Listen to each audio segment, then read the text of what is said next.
बीते दिनों त्रिपुरा में एक शादी समारोह के दौरान पुरोहित और यजमानों की ठुकाई कराने वाले पश्चिमी त्रिपुरा के जिला कलेक्टर शैलेश यादव की कलंक गाथा के चर्चे अभी थमे भी न थे कि छत्तीसगढ़ के सूरजपुर जिला कलेक्टर रणवीर शर्मा ने अपनी वीरता की ऐसी वीर गाथा लिखी जो इस वक्त खासा चर्चा में है। मामला कोविड प्रोटोकॉल के तोड़ने वाले एक नवयुवक से जुड़ा है।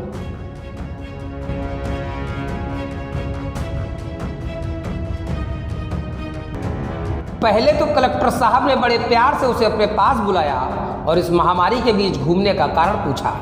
वो कहता रहा कि साहब मैं दादी को लेके गया था, वैसे भी घर से नहीं निकलता हूँ। कौन सा टेस्ट कराना चाहते हैं? तो दादी को दे गया था, नहीं निकलते हैं वही हम लोग इसीलिए। उसने अपनी बेगुनाही का सबूत भी दिया, लेकिन डीएम साहब ने उस सबूत को दरकिनार करके सड़क पर फेंक कर उसे एक झंडाटेदार तमाचा जड़ दिया। इतना ही नहीं, भारतीय संविधान में मिली अपनी शक्तियों का प्रयोग करते हुए कलेक्टर साहब ने आदेश दे दिया, मारो मारो। वो भगवान की कसम खाता रहा, लेकिन हाकिम का हुक्म मिलने के बाद मातहत कहाँ रुकने वाले थे।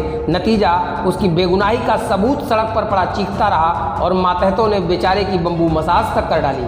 भले ही कुर्सी के गुरूर में चूर छत्तीसगढ़ के सूरजपुर जिला कलेक्टर रणवीर शर्मा अपना फरमान सुना चुके थे, लेकिन उन्हें संविधान में मिली दूसरों की सुविधाओं का भी अचानक ख्याल आ गया और कलेक्टर बाबू एक बार फिर जोर से चिल्लाते हुए बोले, रिकॉर्डिंग कर रहा है। साहब के इतना कहते ही मातहतों ने एक बार फिर बम्बू मसाज कर दी, लेकिन तब तक कांड हो चुका था और कलेक्टर साहब की सारी करतूत किसी ने कैमरे में कैद कर ली। जिसके बाद जो थुक्का फजीहत का दौर शुरू हुआ वह भी किसी से छुपा नहीं है। कौन सा टेस्ट कराना चाहते हैं? तो दादी को दे गया था, नहीं निकलते हैं वही हम लोग इसीलिए। नहीं ये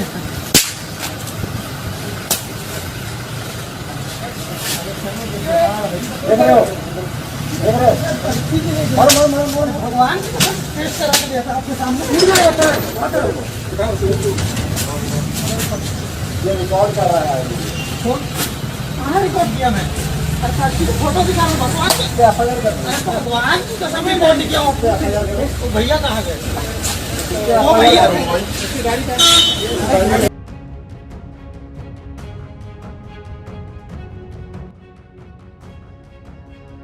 छत्तीसगढ़ के सूरजपुर जिले के कलेक्टर रणवीर शर्मा द्वारा इस नवयुवक को थप्पड़ मारने के बाद सूबे के मुख्यमंत्री भूपेश बघेल ने उन्हें भले ही हटाने के निर्देश दे दिए हों, लेकिन इस घटना के बाद रणवीर शर्मा एक बार फिर चर्चा में है। गौरतलब हो कि यह वही रणवीर शर्मा है जिन्हें कुछ साल पहले रिश्वतखोरी में एंटी करप्शन ब्यूरो के द्वारा रंगे हाथों गिरफ्तार किया गया था। आपको बता दें, रणवीर शर्मा 2015 में कांकेर जिले के भानु प्रतापपुर में एसडीएम के रूप में काम कर रहे थे।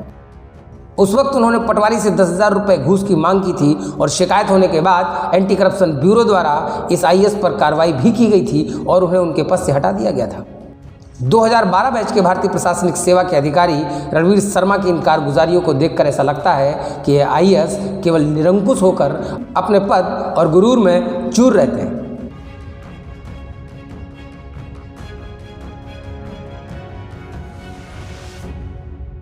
आइए देखते हैं छत्तीसगढ़ प्रदेश के सूरजपुर जनपद के जिला कलेक्टर रणवीर शर्मा का बयान, जो इस वक्त पहले वाले वीडियो की तरह ही सोशल मीडिया पर जमकर वायरल हो रहा है। सोशल मीडिया पे एक वीडियो जो है वो वायरल हो रहा है, जिसमें मैं एक व्यक्ति को चाटा मारते हुए दिख रहा हूं। सूरजपुर जिले में स्थिति बहुत खराब है। जो घटना हुई उसके लिए मुझे खेद है। मैं सबसे माफी मांगता हूं।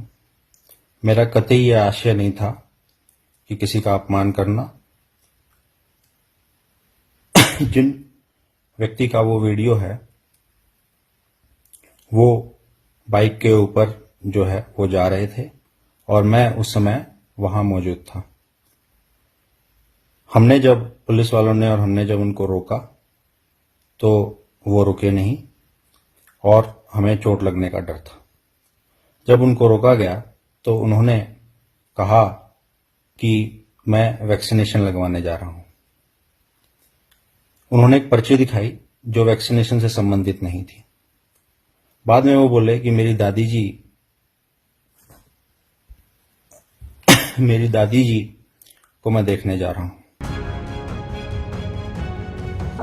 लेकिन जिस तरह से दोनों लोगों ने कोविड प्रोटोकॉल के बीच मानव अधिकार और मानवाधिकार की जमकर धज्जियां उड़ाई, उसे देखकर शायद ही अब कोई इस तरह की हिमाकत करने की हिम्मत जुटा सकेगा।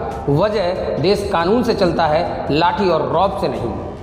सरकारी फरमान मिलने के बाद सूरजपुर के जिला कलेक्टर रणवीर शर्मा को अपनी कुर्सी तक छोड़नी पड़ी, लेकिन महज कुर्सी छोड़ने भर से काम नहीं चलेगा। कलेक्टर साहब, आगे भी आपको ख्याल रखना होगा कि देश कानून से चलता है, लाठी और रुआब से नहीं। व्यू इंडिया टाइम्स के लिए यश अस्थाना के साथ आकांक्षा प्रजापति की रिपोर्ट।